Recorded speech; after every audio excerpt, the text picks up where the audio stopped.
अनुराग बाबू वो देशदास फिल्म देखी है ना, किसी ने बोला पारो को छोड़ दो, हाँ, किसी ने बोला ये घर छोड़ दो, मैंने सब कुछ छोड़ दिया। लेकिन कांग्रेस से तो आप लोग इतनी बड़ी कुर्बानी मांग रहे हो कि सब कुछ छोड़ दे। कांग्रेस नेशनल लेवल पॉलिटिक्स सारे कि कौन कमबख्त बर्दाश्त करने के लिए पानी पीता है। मैं पानी जोड़ देता हूं उसमें, कौन कमबख्त बर्दाश्त करने के लिए पानी पीता है। हम तो पानी पीते हैं कि यहां बैठ सके, तुम्हें देख सके और तुम्हें बर्दाश्त कर सके। तो हम विपक्ष बहुत होशियार हो गया है। विपक्ष अगर होशियार हुआ होता तो किसी भी दिन बैठक रख लेते। आप इमरजेंसी की बरसी पर बैठक नहीं रखते। ये बहुत बड़ी घटना है। अब ये 100 लंगूरों के साथ जो है सत्ता का अंगूर खाने के चक्कर में कैसे जुटे हुए हैं, देखिए आप।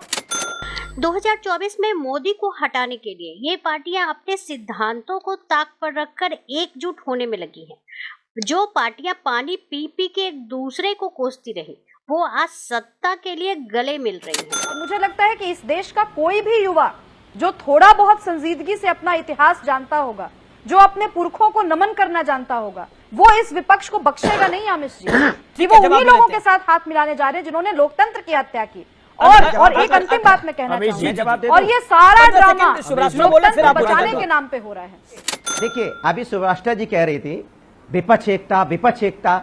अरे भैया, आपको परेशानी किस बात की है? जब विपक्ष एक है, राष्ट्र के मुद्दों पे एक है, राष्ट्र बचाने की जरूरत है, लोकतंत्र का सम्मान बचाना है, संविधान बचाना है, राष्ट्र एक है। हम बड़े मकसद, मैं यही तो बोल रही थी। आप सत्ता पाने के लिए भारतीय जनता पार्टी नहीं, सत्ता पाने के लिए भारतीय जनता पार्टी 22-23 पार्टियों से समझौता कर सकती है, गठबंधन कर सकती है। आज अकाली दल कहां चला गया, जेडीयू कहां चला गया? पूछता हूं मैं आपसे। शिवसेना के 2 जी, मुझे 10 सेकंड का समय चाहिए और इनका फीडर डाउन कीजिए। पीडीपी के साथ सरकार बनाई थी, आज नहीं है। तो भारतीय जनता पार्टी सत्ता बनाने के लिए गठबंधन करती है। अरे जो उन्होंने इमरजेंसी पे जवाब देना चाहूंगी, इमरजेंसी में आपके नेता कहां थे, उसमें तो जवाब दीजिए अनुराग बाबू। और हमें जरूरत है कि यहाँ किसानों की बात हो, युवाओं की बात हो, महिला समस्या पे बात हो, इसलिए हम विपक्ष एक साथ खड़े हैं, राष्ट्र के मुद्दों पे एक साथ खड़े हैं। कोई व्यक्तिगत फायदे के लिए नहीं खड़ा यहाँ पे। आपने अपनी बात को रखा, उन्होंने जो एक बड़ा तार्किक बात रखी, उन्होंने जो सुभाष ने बात रखी, उसका जवाब मिलना चाहिए था, आपको देना चाहिए था। आपके सर्वोच्च नेता मुलायम सिंह यादव को किसने जेल में डाला था? किसके शासन में वो जेल में गए थे, बताइए ना। बता दूं किसके शासन में जेल में गए थे? सुन तो लीजिए आमिश जी, मैं 15 सेकंड का समय ठीक है, 15 सेकंड। सुभ्राष्टा, आप जवाब अपना तैयार रखिए। पहले सुभ्राष्टा बोल ले, फिर आप बोलिएगा। 15 सेकंड सुभ्राष्टा, देन यू। आमिश जी, मैं ये समझना चाहती हूँ कि ये जो बिना धैर्य के नेता बैठते हैं यहाँ पर, पहले सुन तो लें कि सवाल क्या पूछा जा रहा है। और ये एरोगेंस मत दिखाइए कि सवाल मैं सवाल पूछूंगी क्योंकि मैं वोटर हूं आपकी। आपको कन्विंस करना है मुझे कि विपक्ष एक है कि नहीं है। और दूसरी चीज, क्यों नहीं कीजिएगा कन्विंस? की तरफ से बात बोलेंगे, फिर कहेंगे जवाब मैं दूं। करने बैठे होंगे ना। आप तो बीजेपी मैं बीजेपी की तरफ से क्या बात बोल रही हूँ भाई साहब? इमरजेंसी की बात करना, बीजेपी की बात करना है। तो आप विपक्ष की मुलायम सिंह यादव को जब डाला गया था जेल में, तो वो बीजेपी के थे। हमारी भी बात कीजिए। अजीब स्थिति है। अभी मैंने बोला कि लोकतंत्र बचाने, अमित जी ये बदतमीज नेता है और ऐसे गुंडों के साथ में बात नहीं कर रहे। ये लगातार बोलते हैं, लगेगा कि मैं जब ये बोलते हैं मैं चुप रहती हूँ। एक सेकंड। जब सुभ्राष्टा बोले तो अनुराग चुप हो जाए, जब अनुराग बोले तो सुभ्राष्टा चुप रहेगी। एक रूल बना लेते हैं यहाँ पर, एक कानून बना लेते हैं, डिबेट के लिए कानून बना लेते हैं कि जब कोई दूसरा व्यक्ति बोले तो हमको चुप हो जाना है। मैं किसी का भी एजेंडा चला रही हूँ नहीं चला रही हूँ, देश की जनता तय करेगी। हालांकि मुझे देश की जनता के प्रति भी जवाबदेही नहीं है क्योंकि मैं नेता नहीं हूँ।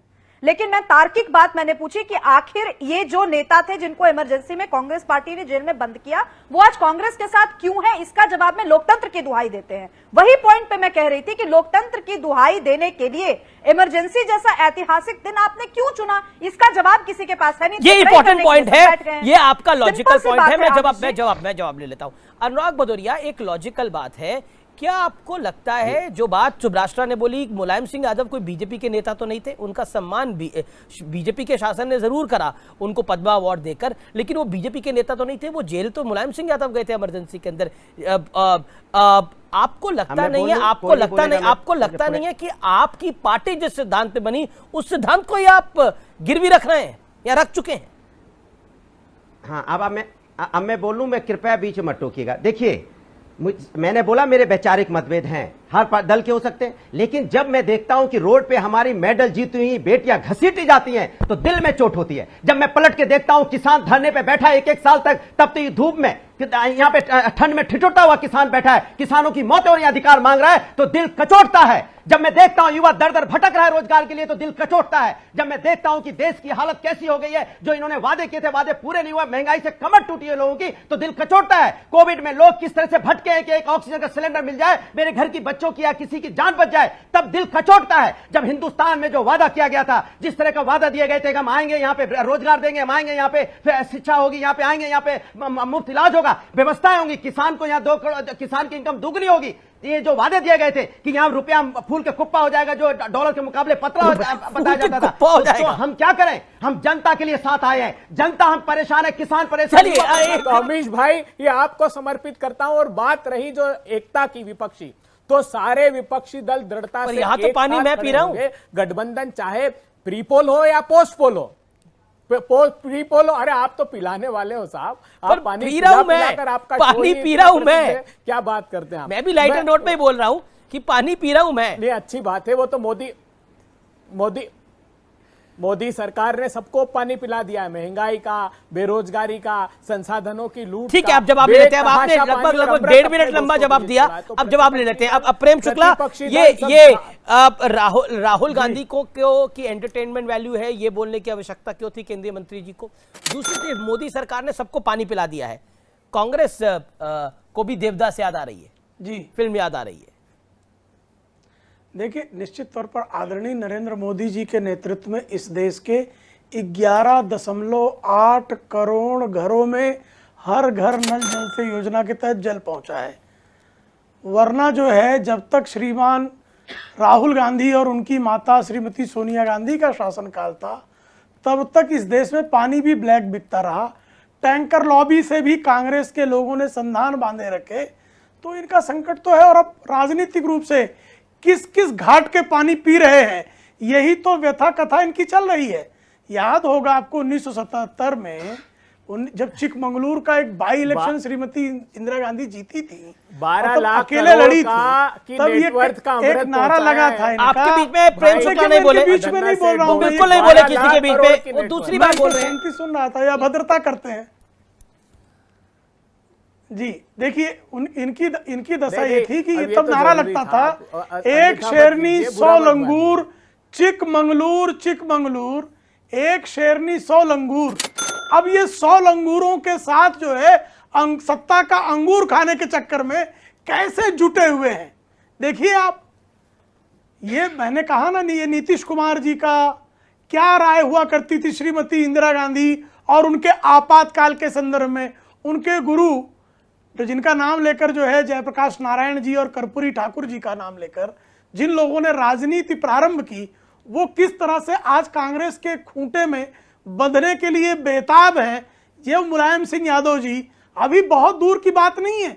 2008 में श्री अमर सिंह महासचिव समाजवादी पार्टी कह रहे थे कि परमाणु समझौते पर हमारा समर्थन लेने के लिए सीबीआई डायरेक्टर को भेज दिया था श्रीमती सोनिया गांधी ने।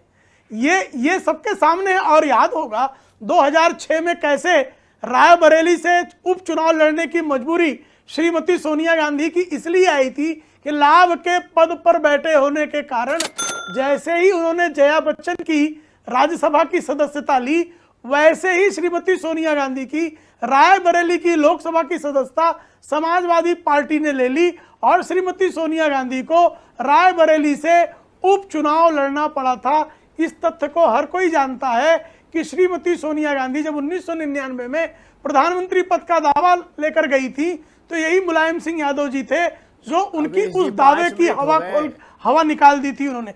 इस सत्य को भी सब जान रहे हैं। और अभी जो समाजवादी पार्टी बातें कर रही थी कि हमारे बहुत सारे जो हैं वो भारतीय जनता पार्टी के अलायंस चले गए, भाई आप समाजवादी पार्टी के बताइए ना। मुलायम सिंह जी पहले चंद्रशेखर जी के अलायंस में आए, उनको छोड़ दिया। बसपा के अलायंस में आए, सुश्री मायावती जी का जो है चीर हरण करने तक का कुकर्म हुआ। कांग्रेस के अलायंस में आए, वो टूट गया। बुआ दो लौंडों का दो युवकों का जोड़ा, दो लड़कों का जोड़ा, सॉरी दो लड़कों का जोड़ा जो है वो भी टूट गया। फिर बुआ बबुआ का जोड़ा टूट गया। फिर अभी राजभर उनको छोड़ के भागे चले जा रहे हैं। तो साहब, एक प्रदेश में आपकी उपस्थिति है, वहां भी संशोधित कर लिया आपने। कोई पार्टनर आपके साथ टिकता नहीं, और आज भी जी, भारतीय जवाब, जनता जवाब। पार्टी के अनुराग- साथ अनुराग उधर, नीचे अनुराग की उधर, तरह अनुराग उधर, जवाब, अलायंस अनुराग उधर, पार्टनर जवाब। हमारा मुख्यमंत्री है। मैं आऊंगा, रीना जी, आपके पास आऊंगा। अनुराग, अनुराग, बोलने का मौका दीजिए। अनुराग, अनुराग, अनुराग, प्रधानमंत्री जी कहते आंध्र में थे। कर रही है, एक सेकंड, शिवसेना अबे जी, अबे जी, महाराष्ट्र में है। एक सेकंड, शांत करो, ऑडियो डाउन। अनुराग उधरिया, अनुराग उधरिया, 30 सेकंड। हमारे साथी प्रवक्ता ने शब्दों को तुरंत वापस ले लिया, ये अच्छी बात होती है और मैं इसके लिए आपको बधाई देता हूं शुक्ला जी। दूसरी बात, बहुत आज मूवी की बात हो रही है, तो एक पिक्चर राजनीति भी आई तो उसका भी डायलॉग मुझे याद है, इसलिए उसका डायलॉग को मैंने संशोधित कर दिया कि 2024 में भारतीय जनता पार्टी को देश की जनता वोट के माध्यम से करारा जवाब देगी। लेकिन जिसने ये डायलॉग बोला था वो चुनाव हार गया था। करारा जवाब मिलेगा। लेकिन जिसने ये डायलॉग बोला था मनोज बाजपेयी, वो चुनाव हार गया था उस फिल्म में। अरे डायलॉग किसने, मेरी बात सुन लीजिए, डायलॉग किसने बोला, कौन हारा, अलग चीज है, बात डायलॉग आपने की फिल्म चल की रही है। बात करी जब तो आप मैंने देवदास फिल्म की बात कर रहे दी। तो मैंने चलिए, राजनीति- बातें बड़ी फिल्मी हो रही है। अरे तो मैं फिल्म की बात कर रहा हूं। सुब्राष्ट्रा, करारा जवाब मिलेगा। करारा जवाब मिलेगा। भारतीय जनता पार्टी हम लोगों के गठबंधन पे सवाल पूछ रही है। जब भारतीय जनता पार्टी ने पीडीपी के साथ और महबूबा मुफ्ती के साथ जाके गले मिले थे, तब इनकी देशभक्ति और इनकी देशभक्ति कहां चली गई थी? आप, ये ऐसी पार्टी है जो सत्ता के लिए और पैसे के लिए कुछ भी कर सकती है। राम मंदिर तक में जिसने घोटाला किया, महाकाल में जिसने घोटाला किया, और अभी पता चला है कि केदारनाथ में इन्होंने घोटाला किया है। केदारनाथ में वहां पे सोने की चादर लगनी थी, पीतल की चादर लगवाई है नहीं, इन कभी भी लोगों ऐसा ने। नहीं था, और क्योंकि आपने केदारनाथ देखा में कि खुद होकर आया कैसे हूं, जरा सी मैंने हवा ग्राउंड चलने जीरो की से- रिपोर्ट करी है। बिल्कुल कतई ऐसा नहीं है। केदारनाथ जी में जो चादर लगी है वो बिल्कुल भी वैसी ऐसा है, ही है। वो कल ही पीतल और खबर सोने आई की अमित मिक्स जी। चादर है, वो अमित सबको जी, पता कल है, ही पहले खबर से ही आई है। ऐसा था वहां पर। कल लेकिन ही लेकिन खबर लेकिन आई लेकिन है, जवाब ले लेता हूं। देखिए। जी, ठीक दोबारा है। भेजिए किसी को। प्रेम शुक्ला, प्रेम शुक्ला। आप पूछिए महाकाल की मूर्तियां ठीक है, कैसे आपने गिर गई उनका इतनी जवाब जल्दी? मांगा है, वो घोटाले देंगे। पर क्योंकि कौन बात महाकाल कर में भी रहा है? घोटाला ओके, किया ओके, था ओके, ओके, इन्होंने। प्रेम शुक्ला, घोटाले प्रेम पर शुक्ला। कौन बात कर रहा प्रेम है? शुक्ला, 10 सेकंड। घोटाले पर कौन, हम देखिए हम पर तो आरोप लगाने के बाद केजरीवाल जी नाक रगड़कर अरुण जेटली जी, नितिन गडकरी जी से माफी मांग चुके हैं, और भ्रष्टाचार पे वो लोग बात कर रहे हैं जिनका जेल मंत्री जेल में बैठकर रेपिस्ट को थेरेपिस्ट बताने का कुकर्म करता है, जिनका मंत्री पाठशाला खोलने के नाम पे मधुशाला खोलता है और मधुशाला में घोटाला करके जेल पहुंच जाता है, जिनका मुख्यमंत्री कहता मैं तो जो है 2 BHK के मकान में रहूंगा, और शीला दीक्षित जी के एसी के बारे में प्रश्न उठाता है, वो 45 करोड़ के शीश महल में रहता है और स्वयं जेल के दरवाजे पर खड़ा होता है।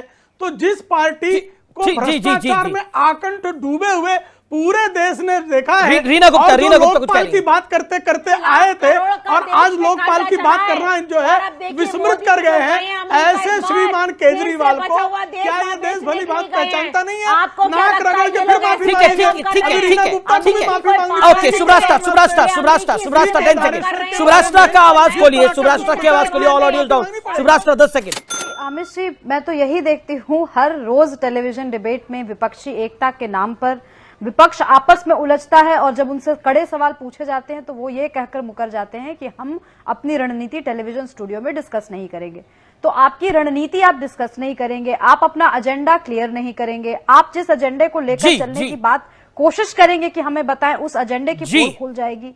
तो ऐसे और- सिचुएशन में एक सामान्य वोटर के सामने क्या विकल्प बचता है? बड़ी बात है ये, लेकिन पटना में नीतीश के आवास पर चल रही बैठक में 15 दलों के नेता शामिल हैं। एक ही पार्टी के एक से ज्यादा नेता भी बैठक में हैं।